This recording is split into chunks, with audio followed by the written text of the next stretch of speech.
மேட்டூர் அணைக்கு நீர்வரத்து 10,000 கன அடியாக உள்ள நிலையில் அணையின் நீர்மட்டம் 58 அடியாக உயர்ந்திருக்கிறது. மேற்கு தொடர்ச்சி மலைகளில் கனமழை பெய்து வருவதால் கபினி அணை 62 அடியாக உயர்ந்துள்ளது. மேலும் நீர்வரத்து அதிகரித்துள்ளதால் உபரி நீர் வெளியேற்றப்பட்டு வருகிறது.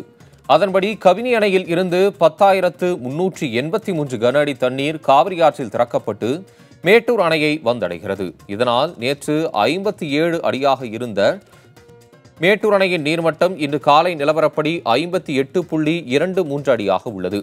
மேட்டூர் அணையில் இருந்து குடிநீர் மற்றும் இதர தேவைக்காக 1000 கன அடி தண்ணீர் திறக்கப்பட்டு வருகிறது.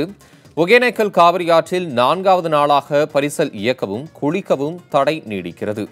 நீர்வரத்து இதே அளவில் நீடித்தால் மேட்டூர் அணை நீர்மட்டம் 60 அடியை விரைவில் எட்டும் என தெரிகிறது. மேட்டூர் அணையில் நீர் இருப்பு 80 அடியை எட்டினால் பாசனத்திற்கு நீர் திறக்கப்படும் என்ற நிலையில் மழை தொடர்ந்து நீர்வரத்து நீடிக்க வேண்டும் என்பதே விவசாயிகளின் எதிர்பார்ப்பாக இருக்கிறது.